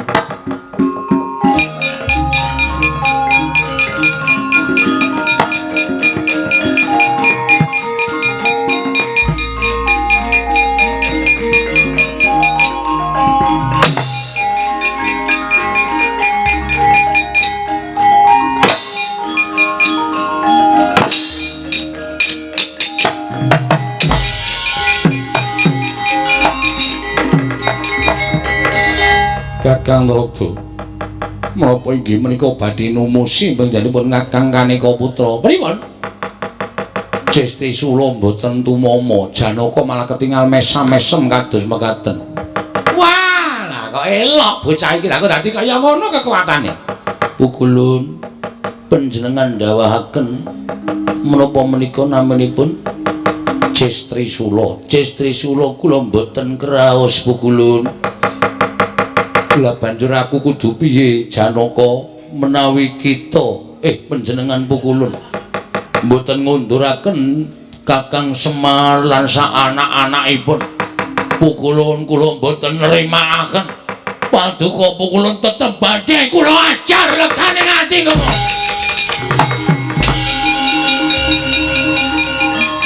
Apa ora kaya Pukulun Bathara Nrada panjenengan kula katutake. Kose. Kose to aku ki ra melu apa-apa. Aku ki malah mau ngelekke Bathara Guru aja tumindak kaya ngono ning wis dipaida. Wis ora kena tak eleke. Aku ki dadi ra melu-melu. Mboten tumut-tumut. Ora. Oh inggih sampun Bu Kulun. Kula nyuwun pangapunten Bu Kulun. Ya ora dadi apa. Bu Kulun betoses. Lho. Dewa kok jaluki rokok iki dewa iki ora udut. Dewa iki memang jambu dewa Nirmala, pelem pertangga jiwa ora udut. Ora. Bringosen kok ora udut. Apa kuwi? Wong lanang apa? Wah, lah trondolo ki ora. Ora jane kowe nyuwara. Bu Kulun. Coba, kowe nyuwara aja gedhe-gedhe, ning kaya swara biasane. Bu Kulun. Bu Kulun. Nah, candhak kowe. Ora iso ngapusi kowe, ayo. Asem iki cah cilik angel dapusi iki. Cah cilik dekulmu kowe ora. Ayo kowe dadi sandangane sing akon sapa? Kula nggih goleki bapake. Nek bapak nganti tekan mriki dipidana kali pukulun Bathara Guru kula kelangan bapak le kakang kula, kanca kula sapa? Asing nyandangi kowe Janaka sapa? Anu, si Tomber, anu. Togok. Togok. Togok. Ngapura ya, ana anak buahe loro nang kene. Nanti tak sebut jeneng. Walah, sing nyandangi Togok. Anu ya, anu nggih. Walah, mula kok ya duwe kekuatan munggah ning kayangan. Pripun niku pukulun bapak kula teng pundi? Bapakmu ning pinggir Candra Dimuka ana. Tulung ana. Dibanding karo pukulun Bathara Guru. Wah, jan setan tenan kok Bathara Guru.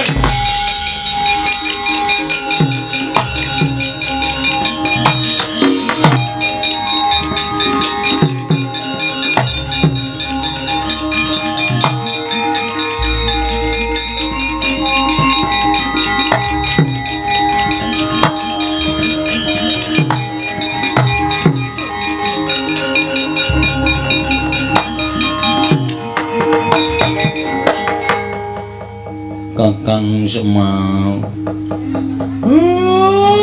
Terus Ndara kula Ndara Janaka Den. Sampeyan kok nyusul mriki? Nggih, Kakang. Merga rasa tresnaku karo kowe Kakang, aku entuk sasmita metu medal anu.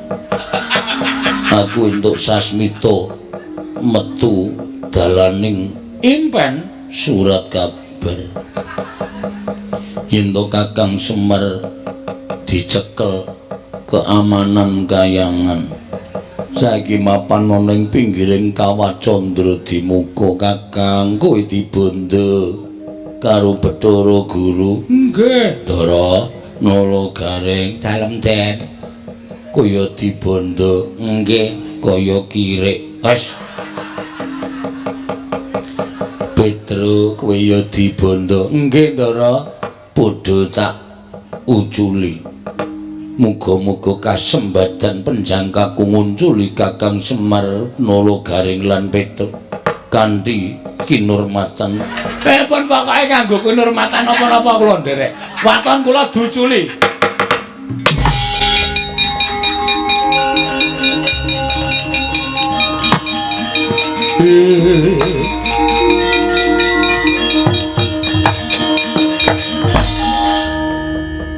Syukur Kakang Semar yen kowe wis iso ucul.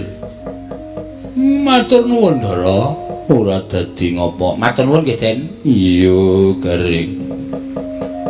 Tiba padha-padha. Matur nuwun Gus. Iya Petro tiba padha-padha. Lah terus Bathara Guru nendi? Teng pundi niki? Bathara Guru wedi karo aku Kakang. Loh, kok saged wedi? Merga tak wedeni. Hadi.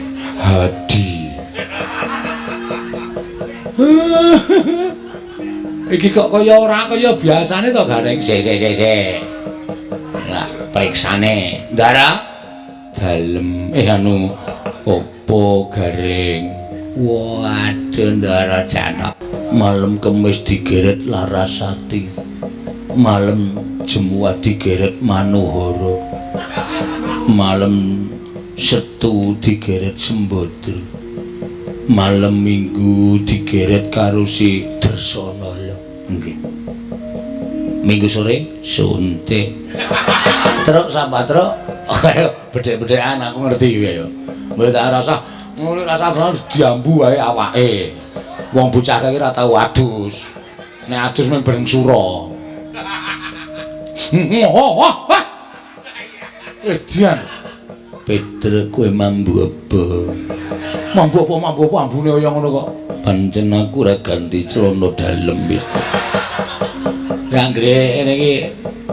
Ndara? Ndara? Apa? Wah. Mudyar kowe iki nduwer, Pak. Weh.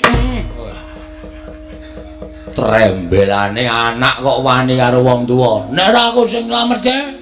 Kowe iki ngusah ndangane sapa? Hah? Kowe sing ngandangi sapa? Togok. Lho. Bapak budane kayangan mau, aku bingung terus sowan Togok. Ayo piye meneh? Iso munggane kayangan mesirku mung arep nyelametke bapak karo Petro karo Garang kuwi. Matur nuwun nek ngono aku seneng.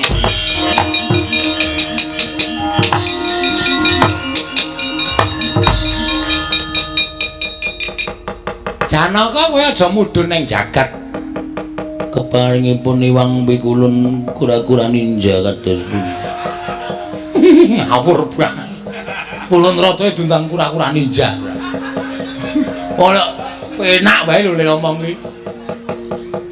Kowe lungguh nang Sela Kandawaru Binangun. Hah? Lungguh ning Dampar Kayangan. Lah terus mangke Pikulun Bathara Guru menawi marah. Iwang Pikulun maneh kaya iki nek tedhak ana ing jagat kae mergo wis kerepotan ra iso mikir, ra iso bingung penggalihe. Tumuli mengko mesti nyuwun tulung karo titah. Lah sing dijujuk ora ana lho kejemu mung Pandhawa. Pandhawa engko munggane kayangan karo Iwang Pikulun Bathara Guru, nek kayangan ana sing lungguh Dampar, matek. Wis ora arep piye-piye. Bener tumraping Kakang Trada. Kok Kakang Pikulun Trada nanging bahaya tumrap kula. Kok bahaya? Menawi Pandhawa minggah wonten ing Kayiwangan ateges wonten Raden Janaka. Menawi ngertos kula wonten mriku Raden Janaka beto jemparing kula dipanah. Sampeyan seneng nek kula bolong awake iki. Bener iki. Aja wedi mung aku sing ngampi-ngampi karo kowe, wis rasa sumelang.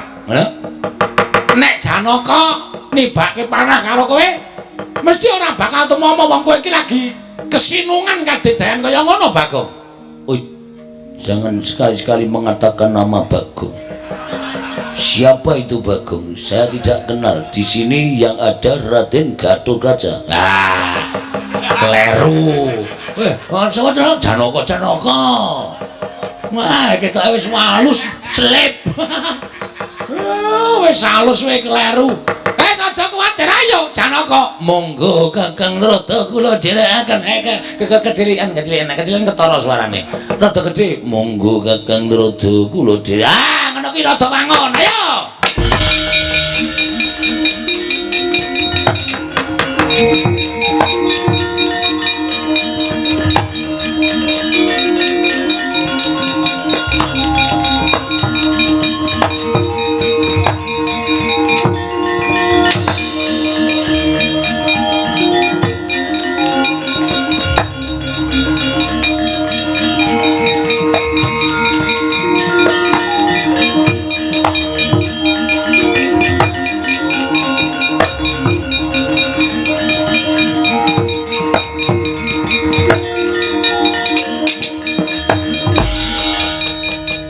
Werkudara apa?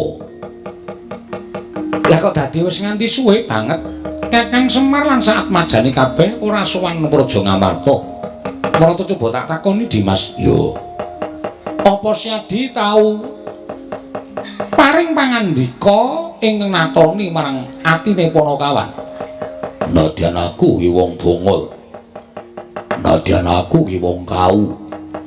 Ning pendak-pendak aku guneman karo Panakawan mesti tak ati-ati aja ganti gawe kogel kagelan ati ning Panakawan.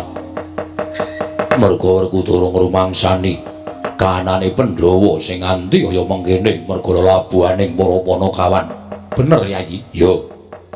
Siadi dieling-eling apa tau tate Paring pangandikan sing gawe kogel kagelan penggaling Panakawan. Durung. Ning sing tak jubriyani mung adiku Jlamprong. Mergo panjenengane utawa adiku Jlamprong kuwi pendak dina srawung karo Panakawan. Mbok menawa ana tembunge sing ketrucut, ana tembunge sing ora disengaja, nganti dadi tatuning atining Semar sana-anane. Mula takonono. Janaka kuwi Arjuna kula wonten maring adang. Apa si Adi gawe kogel kagelan penggaling Kakang Semar? Baka Prabu. Kados menawi dipun ngandikaken Kakang Mas Werkudara sak saged-saged kula mboten badhe tumindak ing mboten sak mestinipun kaliyan para Panakawan. Jernyatanipun Panakawan menika Kaka Prabu pirsa piyambak tansah anuntun dhateng gesangipun Pun Arjuna. Ya, muga-muga ora ana sing gawe tatu atining para Panakawan Werkudara.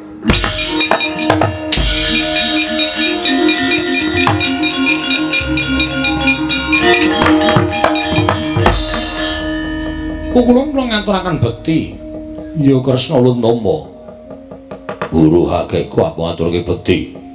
Iya Werkudara ndak tampa. Kula ngaturaken bekti. Arjuna.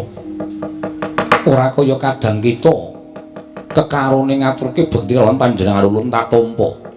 Nanging ora kaya jeneng kita Janaka kebangeten. Nggon kita ngorek-orek marang pasuryaning para dewa. Apa bakal niat ngasake kaprawiran? Apa bakal niat ngiyas sarta ngilani marang Bathara Guru? Teka nalika semana kowe sowan ana ing Kayiwangan wis gawe wiranging Manikmaya. Dina samengko ndhisiki laku lawan Manikmaya. Prapta ana ing kene. Apa isih kurang nggonmu gawe banger bacing asmaning kadewatan? Apa isih kurang nggonmu ngena marang para Jawata Janaka?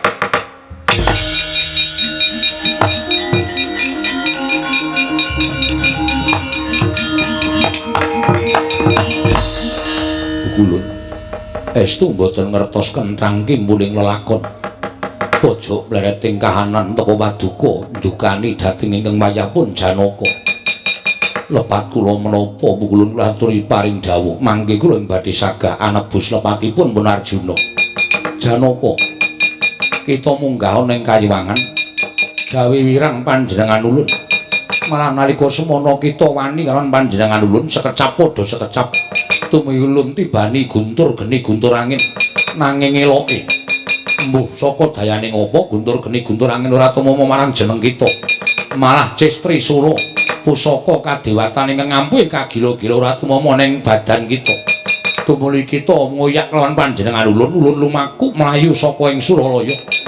Ing cipta golek papan pendelikan malah ning kene ketemu karo kita Arjuna. Yen ngono kita pancen menungso ingkang mulang sarak. Wani ngina marang kadewatan, maring ngece marang kadewatan ulun. Arjuna ora ana pangapura kanggo kita.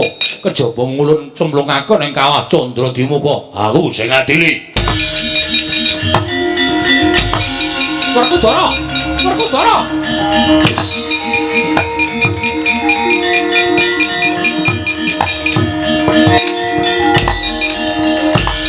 Kakang Mas.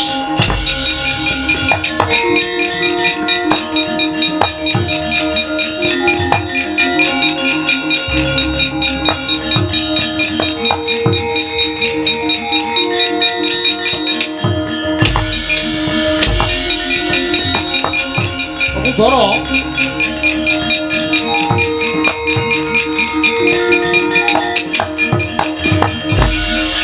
Kosek to ya, aja kesusu to.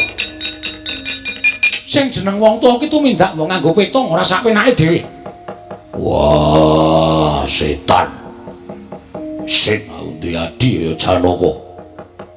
Dumeh dadi lelanging jagat lan curing bawana, dumeh dadi wong ngampuh. Nganti wani munggah ning Kayangan. Kosek to dipetung dhisik. Ora perlu dipetung. Sing paring dawuh guru kakekku, tangeh guru bakal goro karo titahe. Ondene pecahe ndase. Kok sikik to ora ngawur kaya ngene Werkudara.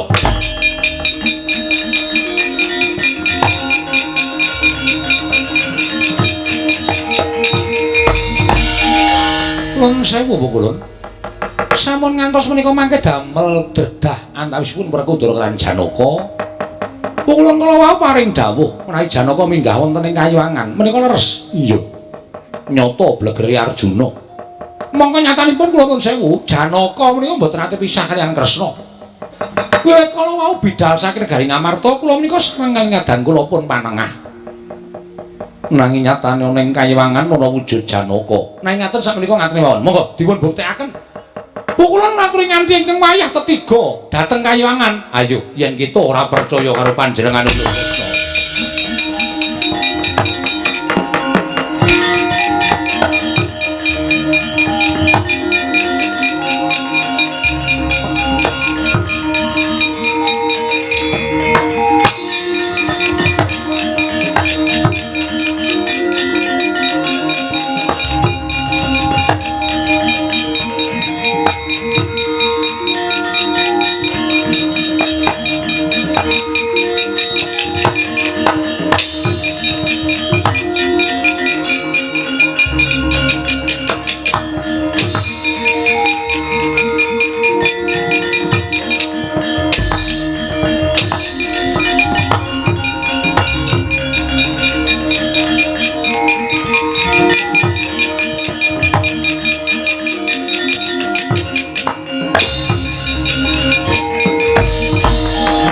Prabu Klilanana kosek aja kesusu.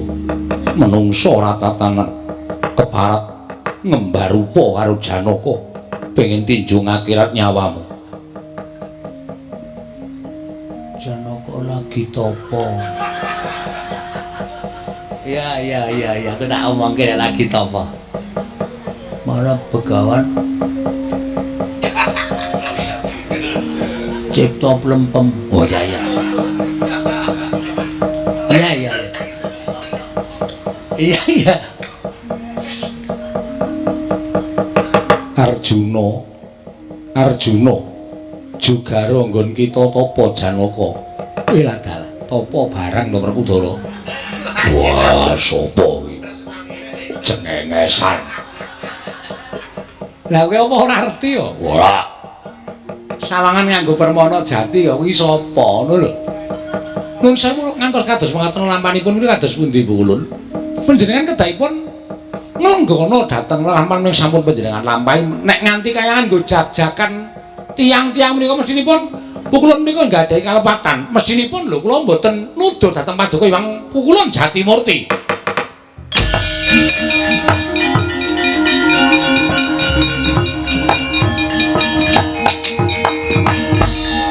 Pripun?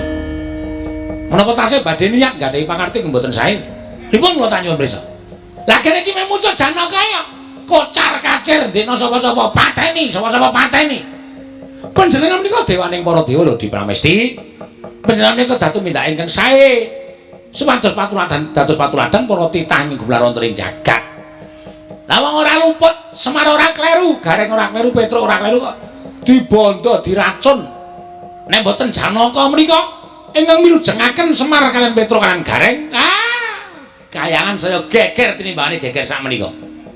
Pukulun Bathara Narada kula menika Janaka. Ya kok sik, kowe sabar sik aja kuwatir.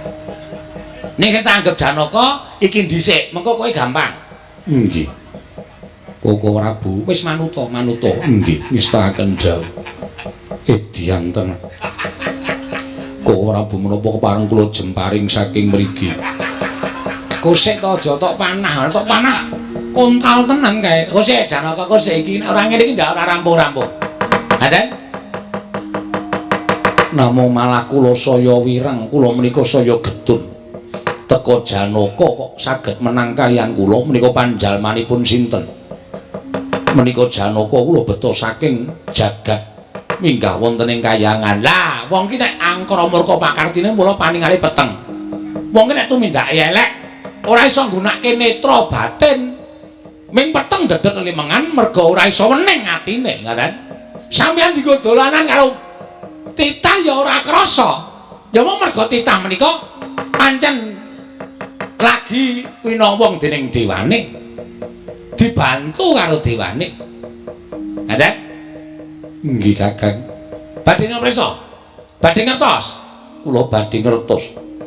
teka Arjuna ingkang wonten pingking panjenengan menika kenging guntur geni guntur angin boten menapa-menapa. Kenging pusaka Cestri Sula boten menapa-menapa. Sinten ingkang ngemong dhateng Janaka menika? Ah, wong iki nek peteng ora iso nyawang. Kula trimesani iki.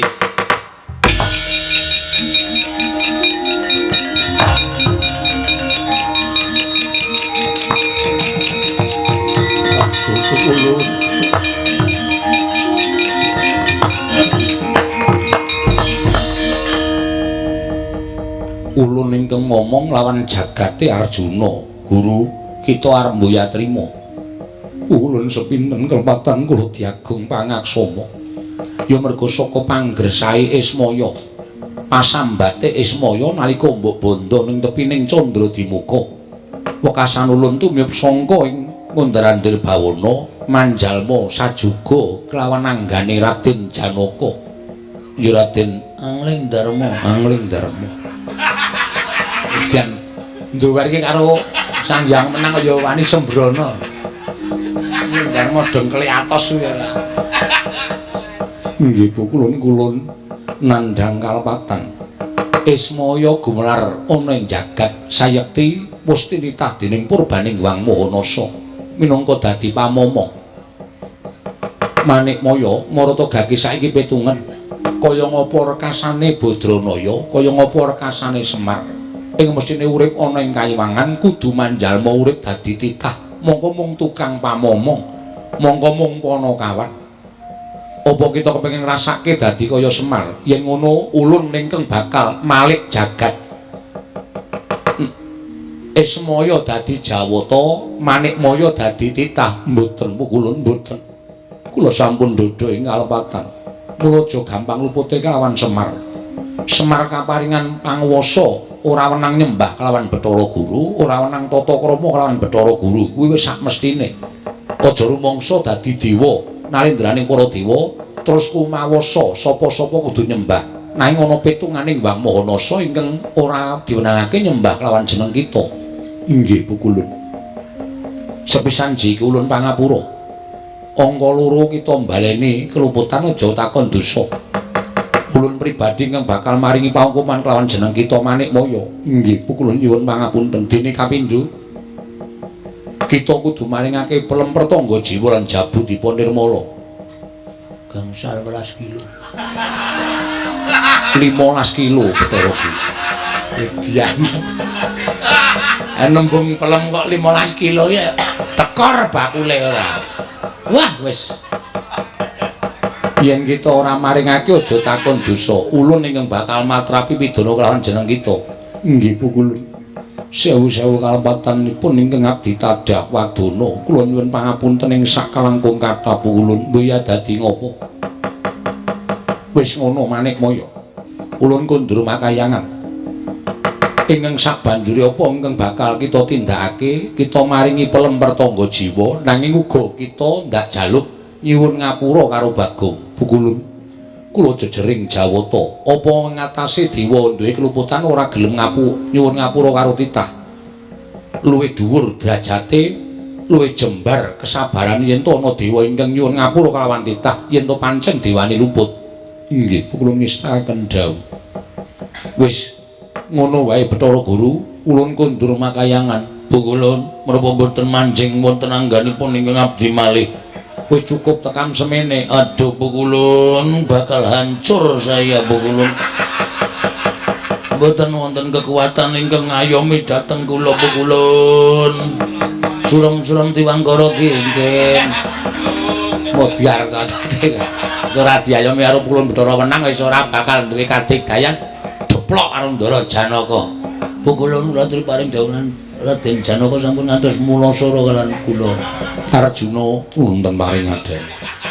Aja pisan-pisan gendak sikara kelawan Arjuna ingkang iki. Inggih. Iki mung saderma nglakoni wondene ingkang nyipta ya kuwi wayah ulun Catugara ya Teja Mantri. Ngestaken dawuh. Badhe kula ngestaken dawuh paduka Hyang Adi pukulun. Pukulun ingkang inggil menika mencereng terus mripate. Nyuwun tulung pukulun. Werkudara. Nggih. Aja nganti wilara karo Arjuna iki ya, Nggir. Yo. Wah. Wah, setan. Pukulun panjenengan dipun sebut setan. Ora. Jan. Ngerol tenan. Saka ngarep tekan rampung kok ora tanpa Bagong terus tekan meh bubar kaya ngene iki. Wis ulun kundur makayangan. Pukulun. Iya, mangke mawon Pukulun. Menika tasih wonten soto Pukulun. Ulun boya doyan soto. Pukulun mari ngertos napa bedanipun soto kali Siti Pukulun. Bagong aja kurang ajar. Ulun ngerti bedane mergo ulun dewa. Iki pancen setan tenan iki. Iki sapa-sapa jago-jago kaya gelem kabeh ngono lho. Wah, wong kok dugal kuarasane kaya ngene. Ulun kundur makayangan.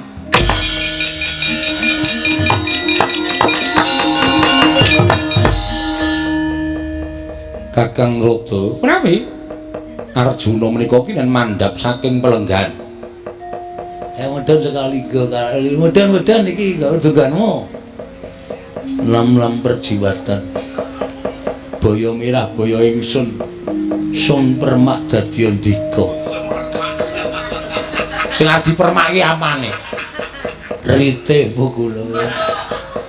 Pukulun Bathara Guru. Kula ngaturaken sembah pangabekti kula kunjuk. Iya, Arjuna lumampa. Kula bakal ulun paringi pelem pertangga jiwa lan jambu dipa nirmala. Inggih Pukulun. Koko Prabu Ndelolawati. Arjuna apa? Koko Prabu, kula kapangan panjenengan Koko Prabu. Iya, Janaka ya. Raden Janaka rasuk diwangsul. Pukulun. Ora kowe iki bangsa apa? Pukulun Sanghyang pendek. Pendek dengkulmu iki. Pukulun Sanghyang menang. Pukulun Sanghyang menang wis bablas kok dadak diceluk. Kula kecawe wajeng diajar kali Janaka. Ora. Kang Mas Jodipati. Oh. Nggih ampun sengol nganten niku Kang Mas. Sing alus Kang Mas Jodipati. Nggih. Kula ngaturaken bekti kula kunjung nggih Kang Mas. Yo, tak tampa. Pangestu tampan ngono, arep nampani pangestu ora? Nggih Kang Mas. Rene nyedak rene. Sampun mriki mawon Kang Mas. Ngerti nek arep dikepruk. Wis ben ora. Bagong Salina. Lah salin piye? Wong aku mau ya mung digawe karo togok tenan tak cathut cangkeme tenan. Lah sapa-sapa arep dicatut cangkeme. Maraya aku ora iso salin. Ulun puja bali kaya wingi ngene kowe Bagong.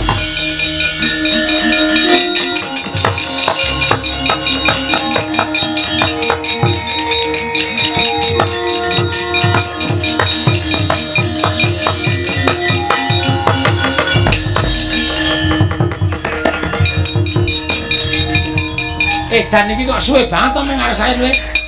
Wah, sajake wulet tenan. Togok lek gawe jan tenanan iki. Nganti angel disalini. Ayo kesalin kaya bocah sini.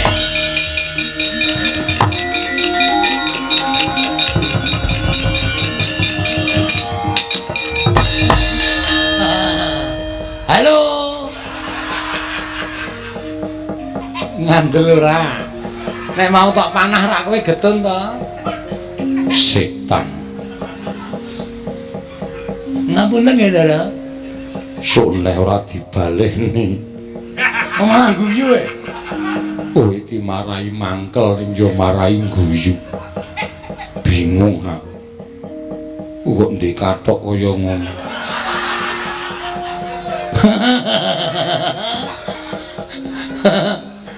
Ana iki gane sampeyan biyen dhisik lemu. Oh.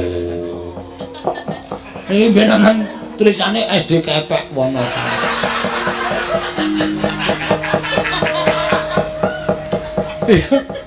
Aku gumen lho bocah siji kok ora kaya Galeng ora kaya Petruk jan. Rumangsaku ki jane kepiye to? Bagongan tampanono plempertangga jiwa jambu dipa nirmala kinarya syarat srana pambanguning desamu. Monas kilo lho. Iya.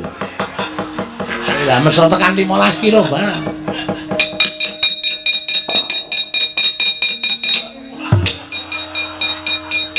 Wis ulun buntel sisa. Oh, piye? Ayo didum sak keluarga to, Mir. Iso.